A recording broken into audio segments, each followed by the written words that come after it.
We're recording this episode on the beautiful, unceded lands of the Wurundjeri people of the Kulin Nation. We want to express our gratitude for being able to create this podcast on this land, and we pay our respects to their enduring culture and connection to country. We recognise that sovereignty was never ceded, always was, always will be Aboriginal land. Welcome to The Climb, a podcast about the messy, brilliant, relentless journey of building something meaningful. As an introvert who believes in adding value, not noise, every 40-minute conversation is built to respect your time, but also actually teach you something useful. Today we are talking all about unoffendability in leadership, which I feel like this could probably be a part one, right, Cherie? Part one of 350 Yeah. something.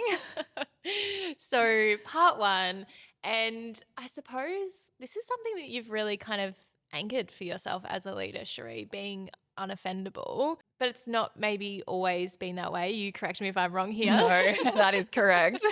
So I know this today's episode really anchors on a personal story of yours. So I'd love you to walk us through it.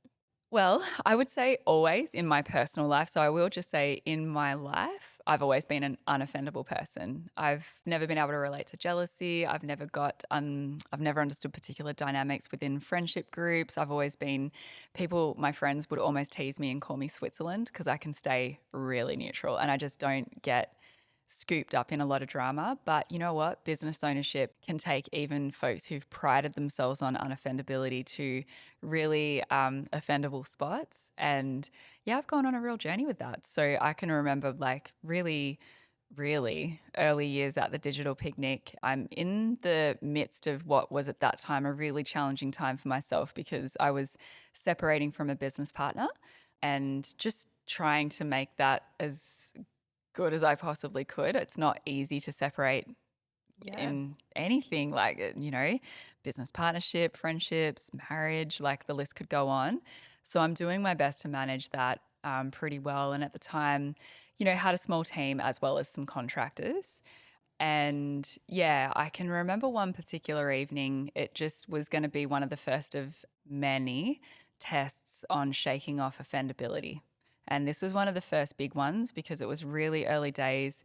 I'm getting smashed sort of professionally in terms of separating from business partnership.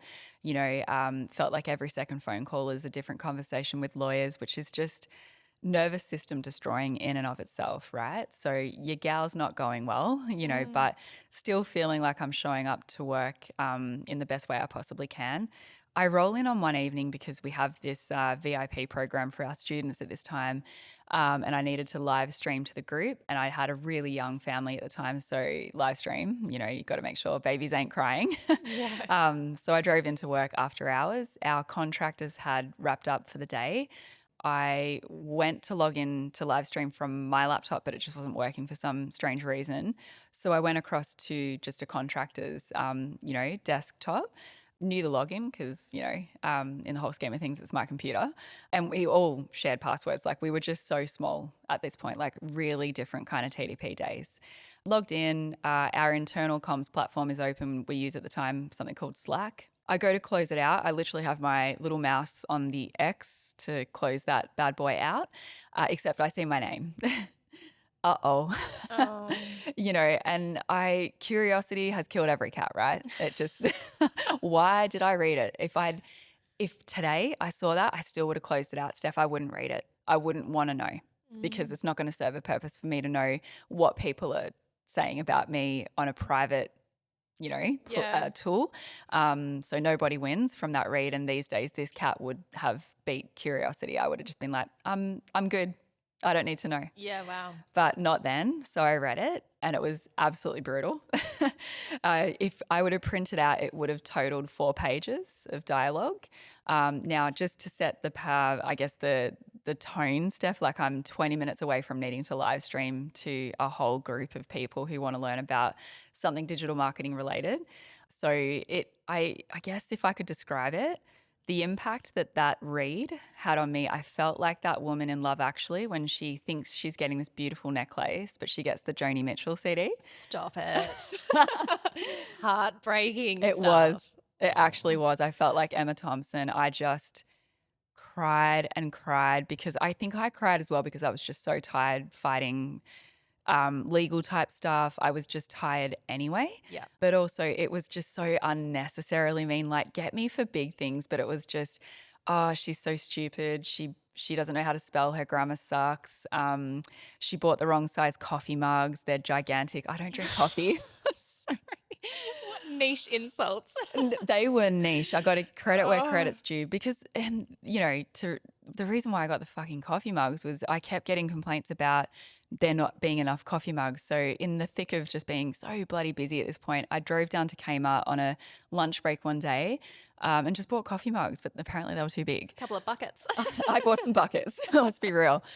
So I'm not going to go into the thick of what was described in there. But it was just pages and pages of just ripping into me about really, in the whole scheme of things, pretty basic shit. But I could quickly and easily see I was not liked. So I cried because I was a baby leader. Like to be fair, I think anyone would probably cry if they actually took that in anyway. Mm. It just felt so mean spirited and a little bit pathetic. And so anyway, dried my eyes like Emma Thompson, got out to the family with the kids and thought, no, we're going to celebrate Christmas. And you just have to, Mm. and just like really turn it on Emma Thompson style. And I delivered this live stream and then I just got in the car and I just thought, fuck my life. Why am I trying so hard with people? Mm. And so that was I guess, early days lessons in offendability and unoffendability. Like I think it was, I was not realizing it at the time, but I was like, hey, sweetie, when you're employing humans, you are going to get hurt like this all the time. And sometimes it will be for the most unfair reasons related to coffee mugs Mm. you know, and you won't be able to sit them down and say, you complained about not enough mugs, so I went and got the mugs and now they're too big. Mm. Just fill it up less.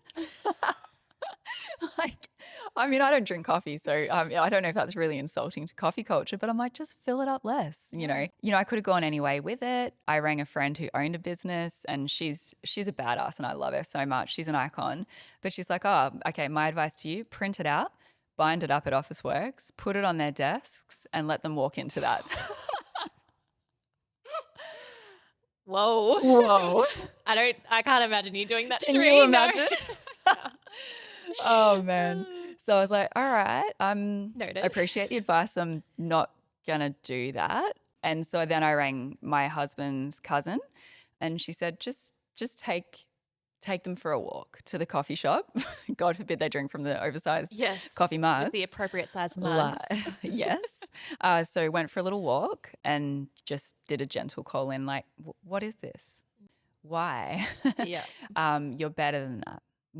And I just need you, even if I don't need, I can remember saying, I don't need you to like me. I don't really care, but I do need you to respect me. Mm. So can we just do better than this? Because you're also working in a particular role that sets the tone for this place that we call work. And I just need you to do better. Even if you don't like me, I need you to do better. And if you don't like me to the point where this isn't worth it for you, you can wrap it up, Yeah. if you wanted to. Worded better than this, I promise. But yeah, it landed pretty well. They did cry but not because of anything it was nothing related to my delivery. It was more just like, I think they just felt, I don't know. I'm going to assume that they didn't feel great about what they'd written, and yeah, things changed and got better, from there. So Mm. went the unoffendable route, didn't do the printout, and just decided a little coffee walk might be better. A brave thing to do because I think the initial reaction is, yeah, just like anger, upset, and like wanting to be like, okay, well, here's my action. And instead 100%. it's like take that beat and Yep. just really think about what to do. What did that moment, I guess, teach you about leadership and people? uh, People are never happy. Yeah. They're never happy. So you've just got to not get wounded about how they describe you on a bad day. They might just be having a bad day at work or even in their own lives. And people are people. And, you can think that you're solving problems for people by getting the goddamn extra mugs, and they still find a way to just go, you know what, she's irritating. So I think that was an important lesson as well. I didn't clock it quick enough then. I just still very much so for years. I just thought if I keep solving problems for people, they'll just be happy. But no, Steph, I have realized people are so beautiful. I'm literally obsessed with them. It's always been a lifelong autistic special interest of mine and it will never go. But I also have to prep and prime myself for the fact that people are people and there's no way to satisfy a collective. You just can't. And you'll die trying. Yeah. Yep. I think, even just as like a human being, regardless of being a leader, that's so true, isn't it? It's like you Yep. can only control the controllables and other people's emotions do not fit within that. They can't. They just don't. People are people. People be peopling. Yes. Okay, so thinking back to when you were probably a baby leader, which I don't know if you would say, was that at that time? Would you have described Oh, yourself as a baby leader back then? baby, man, that's a compliment to Oh. my leadership, Steph. I was still in utero. Okay. I I had no idea, and yet I thought I had all the ideas Mm, because, yeah, I'd led teams, but they weren't teams within my own business. It's so different when it's mm, your business. mhm. So when you did become a baby leader, When I was born, when you were born, so how easily did things offend you back then in utero? man, it's so hard to go back to that spot because I'm such a different person now. Yeah. But I would say I was offended daily. I would just take offense to almost everything. I would read email tone and just think, is this play about us? I I took it all home. I would ruminate. I think it was just a lot to do with the fact that, again, as an autistic woman with a special interest in people, I just wanted to figure people out. And I've realized now you just can't. It's not possible. You're setting Mm, yourself up for lifelong offense. So stop trying, start living. But yeah, no, baby leader days, I was so different to how I am now, and that's okay. mm, I'm talking this is first year in business, employing team for the first time. Founders give everything their all. Like we're just wired to just go all in. So it's such a shock to the system when you're giving everything, like everything. And for the first 3 years, there's no salary. And after that, it's so humble anyway. So you're also slogging it for just quite literally nothing and you're still copying it. mm, Yeah, super baby leader days. I'm not going to say I wasn't proud of me back then. I'm actually so proud because it's an evolution. We're meant to have evidence of growth. I'm actually proud for just how much I was just trying. I'm like baby giraffe style, just learning to walk and it mm. looks ridiculous. Yeah. I think in that story that you shared, you actually acted really well considering like that was a great reaction or what do you think about that? Yes, on paper, Okay. sure, but cried so much, Right. lost so much sleep. Some people still to this day, when I share that story, they're like, so they were contractors, so you could have fired them on the spot. And maybe I should have. I don't know. Mm, I don't know. Yeah, I don't think so. I still think I made the right call.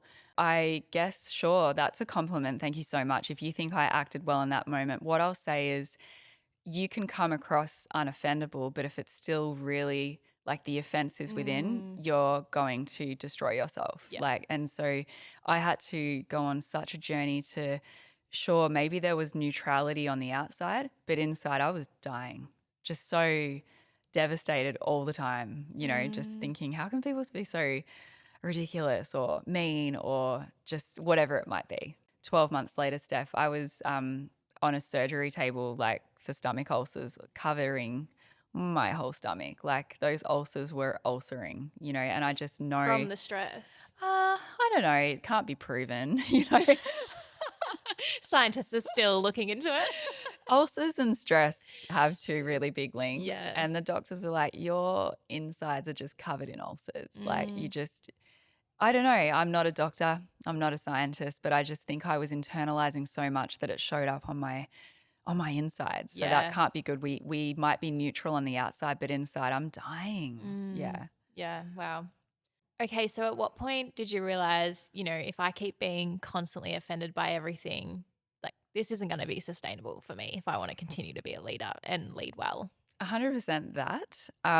It's not sustainable personally, professionally, but also financially. Mm, Steph, it is really expensive to be someone who gets offended by a lot of things. So There's that famous quote where it says businesses don't go out of business because they run out of cash. They go out of business because a founder runs out of energy. How are you going to run out of energy? By getting offended by literally everything and everyone.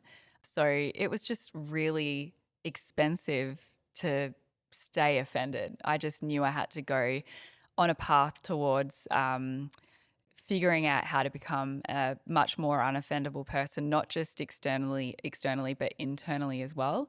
And so I always, my business coach went so much deeper than this, but a quick takeaway from one of my many, many years of sessions that I've had with Amy from Craft Coaching and Development has been when it comes to feeling offended, sure, feel it. We're human. You can pitch a tent there, but you're not going to want to live there. No one wants to live in a tent full time, bar a very niche group of human beings that I can't relate to. Mm. We want to live in houses, we want to live in comfort. So when you're camping out in what she refers to as the red zone, feeling really rejected or wounded or offended or XYZ, stay there, like pitch the tent there, just don't live there. Get the flip out of that, caravan park with your little tent ASAP and get back to a far more regulated spot. Mm. I love that. Shout out, Amy. Shout out Amy. Yeah. She's an oracle. We love Amy. Probably my next question probably is aided by Amy's advice, but you've kind of said now, you've been burnt enough times, like nothing really gets you anymore. Nothing can break through that wall. Like how do you get there? Well, I hope this answer inspires instead of making anyone else feel sad. Any founder that's scaling a business that requires people to work within it, so people, not robots, because I'm seeing some multi 7-figure founders running businesses where they think they can literally automate everything and amazing. Tell me your secrets. But when you're hiring human beings, you're going to get burned. It's mathematically so likely. You can't clock close to 12 years for us at the moment without kissing a couple of frogs, and some of those frogs really burn. So I've been burned. I've been burned, and some would say maybe I've burned in return. Sure, TDP, we've had highs and lows, and I've had to make really hard decisions that would be considered to be burns to other people, like making a roles plural redundant. Like the list goes on. I'm not going to name every single thing. So sure, I've absolutely burned in return on paper, but I've been burned. I've just been so burned. And I remember in my baby leader days, let's go back there, I can remember getting invited to this event that I was so excited to go to. It was for founders only who were scaling team, and I was really excited. And I met someone that I had a real founder crush on, career crush on, and then they opened their mouth. And it was really uninspiring. Mm. They said they loved their business, but the worst part about their business was their team.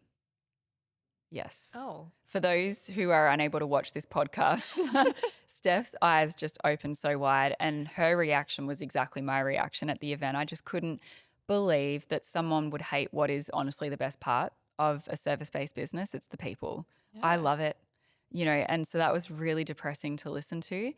What I can recognize now is how much that person spoke from a place of hurt and burn. Mm. They've been burned. You can tell.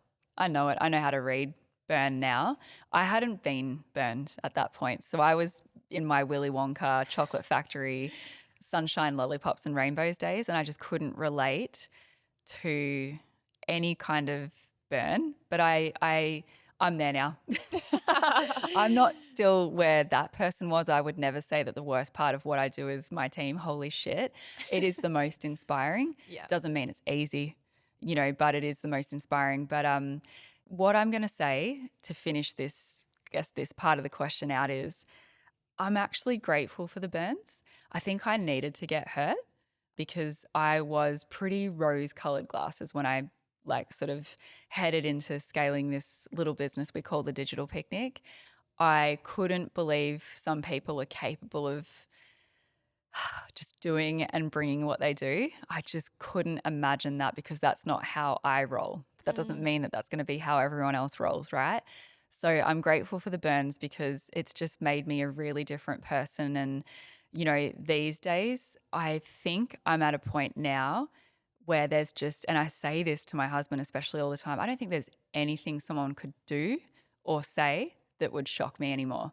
That's a bit sad, but it's also inspiring Yeah, of because it course. speaks to that evidence of growth. It's sad because I'm in no way ever on this podcast going to go into detail about anything like some of that, that I've trekked. But what I will attach is always the lessons. So the burns have been there. They've been really hard. They've been really sad. But the inspiring part of that is I think it's brought me to a point where I don't know how I could be offended by anything anymore because I've seen a lot, and I've experienced a lot. So it's a good spot to be in.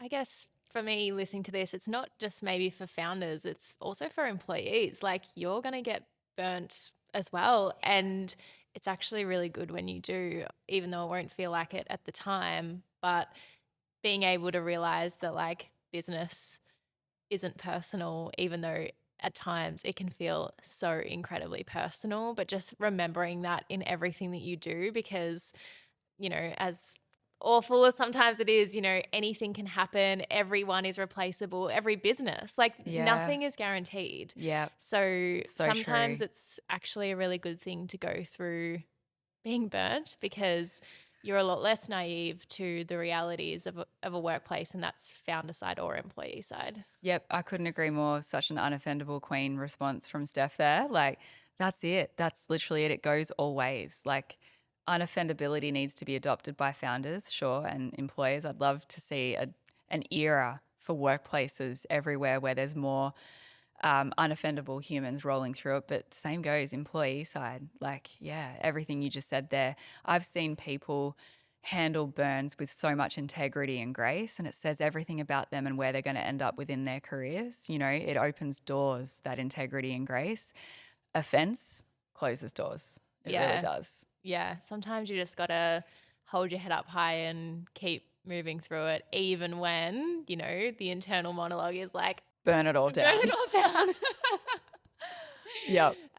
But yeah, it pays sometimes just to be, yeah, the bigger person. Oh, it always pays to be the bigger person, Steph. I, man, we don't want to bring Shane into this podcast too soon, but we love my dad, and that's just how I've been raised. No matter what happens, you got to be the bigger person. You just Yeah. have to be.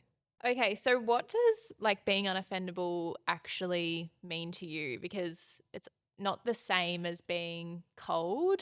I guess people might listen to this and be like, well, I don't just want to turn into this robot that doesn't feel anything. Yep. So, how do you balance that?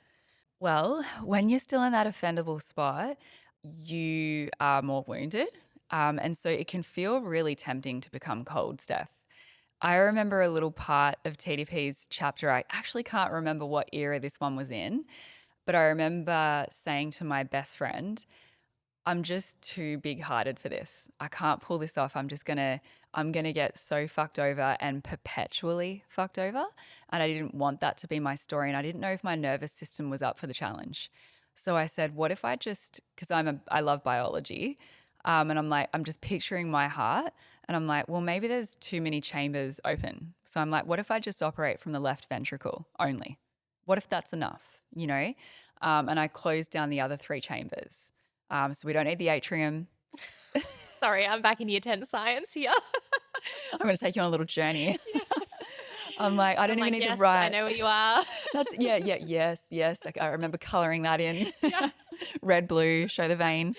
Yep. I didn't even need like a right ventricle. I was like, maybe the left ventricle is enough. I tried that for a little bit and it made me feel really shit. Mm. I can't do that. I'm not a cold person. I am a lover girl. I just am. I live to love people. I'll never change, unfortunately. It's tiring. I'm a bit of a toddler like that. I don't want to infantilize myself, but it's my favorite thing about me. I can be pretty childlike and I just get around people in a way that my 12-year-old daughter does. So I don't think I've grown up a lot in that sense.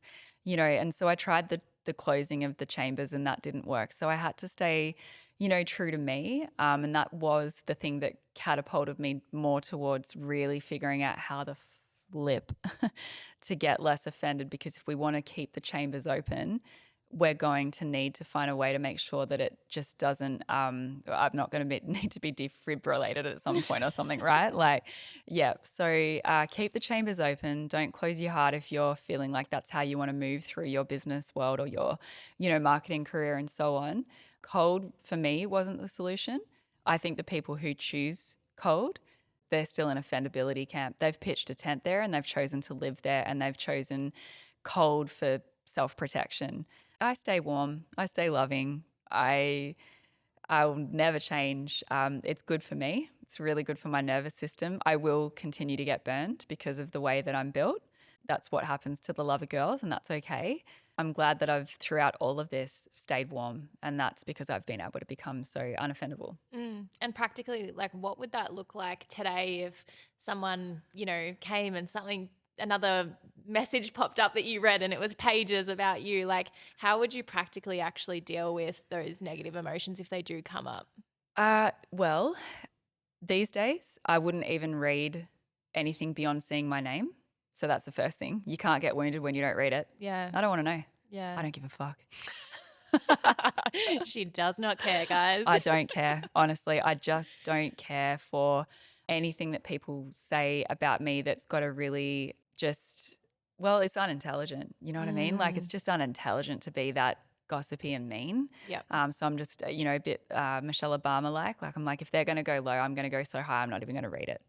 So I don't get hurt because I just don't take it in. Mhm. Beyond that, you still have every right to go to your safe people.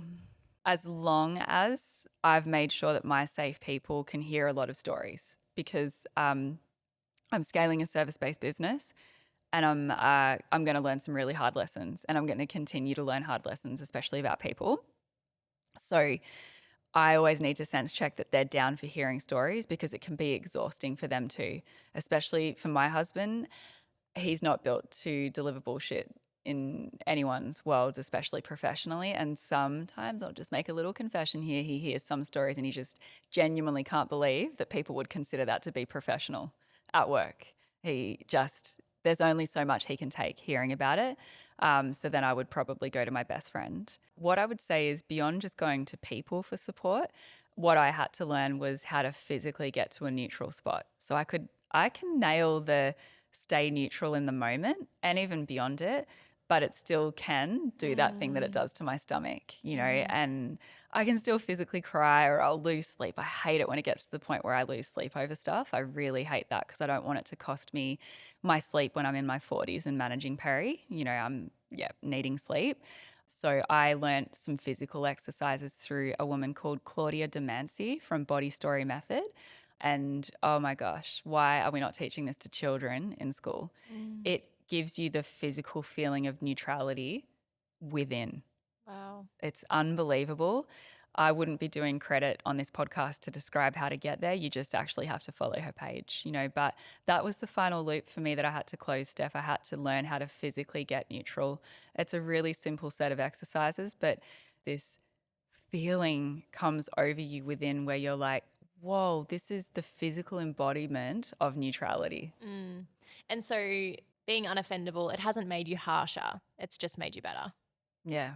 Okay, you've also developed your own way of managing your emotional reactions. Do you want to talk us through a little bit about this framework? So it's 4 hours, 24 hours, and 48 hours. Yes. Okay. So I didn't develop it. I can't take credit. It's definitely Byron Katie from the US, who's a researcher on rejection sensitivity dysphoria in the US. So that's all her. But I got around it and loved it so much. And I realized it's almost like a hack for folks who pitch a tent and stay there. So every day we're going to go up against things that are genuinely offensive. And this podcast episode, by the way, is not meant to make anyone feel like they're numb to everything. I save my offense for what is genuinely offensive, like climate change or um, XYZ. You insert what is offensive to you. I save my offense what is genuinely offensive, and it's not reading a 4-pager about myself on Slack anymore. I got to be Mm. real. So this framework that Byron Katie developed, I could get around because it really does help people get out of that pitch a tent and more towards, leaving the caravan park on it. So if something pops up, you have the hard meeting at work, or you've pitched something and it doesn't get up, or someone spoke to you and it made you feel a particular way, like whatever it is, this is everyday life. We're rolling in a world with people and not robots. So we're going to have people say things that feel offensive, right? It's been proven by neuroscientists that it should take about 4 hours to shake that off. So give yourself the 4 hours. If it's been a hard meeting, just say, I'm going to think about this one and I'll get back to you in about 4 hours. Or if it felt like Jumanji level, next level up, give it 24 hours. And if it's even worse than that, give it 48. If at 48 hours you're still staying wounded, it's been proven by neuroscientists that you're choosing to stay wounded, because the brain can't physically hold on to offense for that long. Wow. Yeah. I sort of ask myself at the 48-hour mark, that's 2 nights of sleep on this bad boy, what am I doing to stay pitching my tent here, and what's blocking me from moving out of there? And then I feel like it's probably on me, Yeah. you know? I feel like that's such a good framework to know for yourself. But then also, I guess you're leading this team who may or may not be able to recognize that or understand it or implement it in their own lives yet. So you have a thing at TDP called a Snickers moment. Snickers moment. Tell everyone what that looks like. Well, it's like that really cool ad that Snickers developed, I don't even know how many years ago, right? And I think the catchphrase was like, "You're just not you." Like, do you need a Snickers? It's like usually featuring some really angry, overt, something kind of person, right? And then they give them a Snickers and they're back to them. Yeah. At the digital picnic, I've worked with some incredible human beings, big personalities as well. And I've watched them lose themselves in a Snickers moment in meetings, especially at senior leadership level when big, hard decisions are being made. We sort of just introduced humor to those moments where we're like, "You're not you. I think you need a Snickers." And that's kind of calling them in on, do you need 4, 24, or 48 hours to think about this, And so we just kind of name the Snickers moment. Mm. Yeah, I wish I could get a vending machine here actually, Steph, and just have nothing but Snickers Yes. and just encourage people to just bring humor in, laugh it off, and just recognize I'm offended and I'm Yeah. allowed to be. I'm allowed to be. Just name it. Yes. Yeah. But also probably need to grab a Snickers, metaphorically or genuinely. Yeah. And come back in for 24, 48 hours. And I can say that in those same meetings that have felt a little bit, oh, this is blowing up, I've seen the best of those people 48 hours later if they needed to. They just need to sit and digest and do better. It's classic TDP as well to like make it humorous. And like instead of us just being like, hey, we can see this, it's like, hey, Snickers. 100. But it's, yeah, I think for lots of leadership teams, like there's a powerful tool, which is humor. Yeah. I don't think people lean into humor enough in workplaces. So Agree. I just think we could be a little bit funnier. I think we should give ourselves permission to just laugh off a lot more. Not everything's that deep. It's not that deep. It's not that deep. It's one of our favorite sayings, It guys. is. It really is, and a few people out there will do your Gallup's strength tests and so on. It won't surprise you at all, Steph, but humor's my number one. I just need it. I need it to feel well. I need it to exist well. And I just think too much is too deep within workplaces when it doesn't need to be. So if we can, like the Snickers moment, just start bringing in a few humorous things. Like at the digital picnic, we have an About Me book which lists out people's like, here's how you get the best from me. These are my quirks. But at the top of them, there's a baby photo as well as their current day photo. And if you're ever just feeling a little shitty with your founder one day, just open up that About Me book. Look at their baby photo. You can't stay mad. They're so fucking cute. Yeah. They're a baby. That's it. So same goes for colleagues, peer to peer and so on. Like it's just bring in the humor or the endearing and just have an ability to laugh at yourself. Like I remember a few years back now, a long time ago, I guess, TDP, we were not doing well from a lead generation perspective. And we got this call up, from a bit of a dream client actually, but a very intimidating personality. I'm not going to say Miranda Priestley from The Devil Wears Oh, Prada, but wow. something around that spot, Okay. and we really wanted to impress this person, and we definitely wanted them on our portfolio. So they wanted to catch up.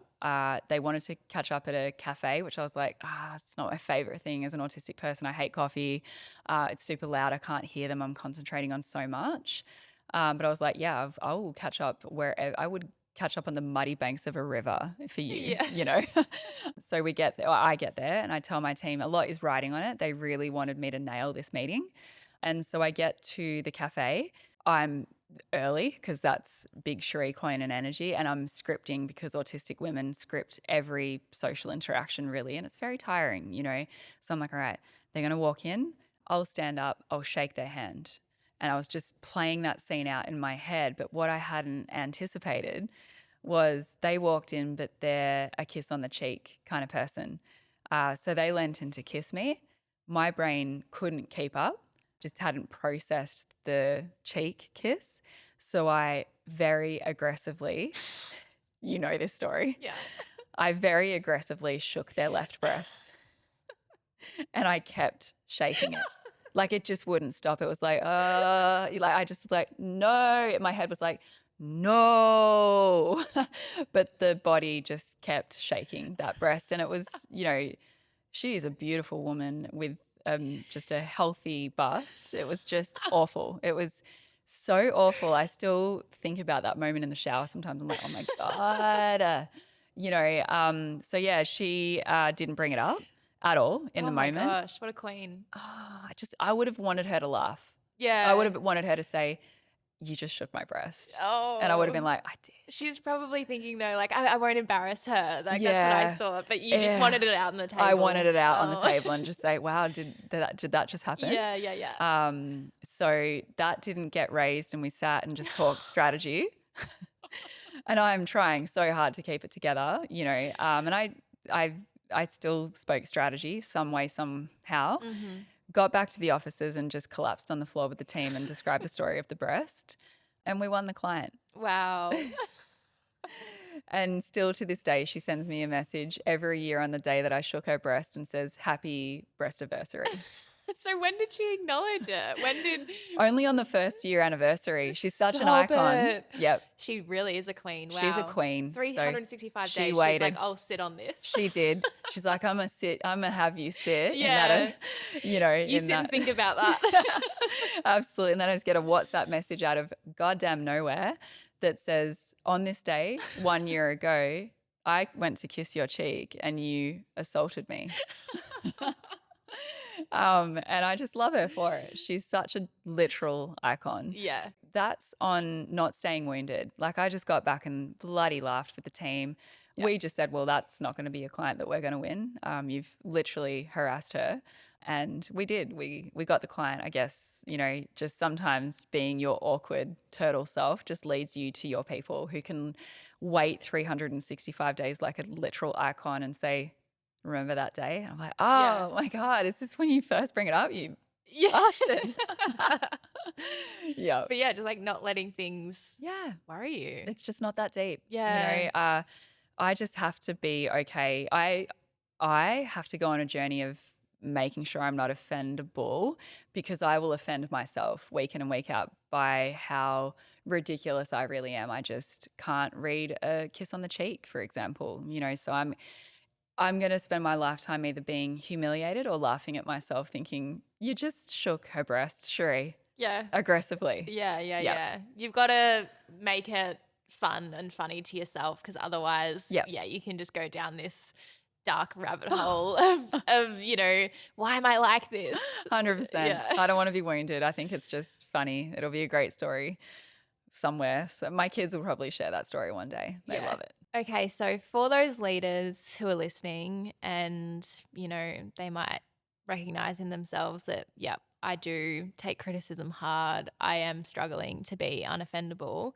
What's that first step that they can take to start on their unoffendable leadership journey? Yeah. You know what? I don't even think it's just for the leaders. I think it's just everyone. And I would say, don't minimize hurt. Like I really can't stress that enough. And it's what I said before, Steph. we have every right to feel hurt by things that people say or do to us, or situations that unfold. If we're talking just here, like workplace, sure, but it can go beyond that. Feel it, but don't lead from it. And I really have got to a point now as a leader where I think we've got two choices. You know, there's two modes that we can play in. So on the left, there's the victim mode, and on the right, there's the creator mode. So I'm always asking myself, do I want to be the victim of whatever's just happened to me, or do I want to like be the creator? Mm. So in my work and in terms of my career, I don't want to be the victim of my career.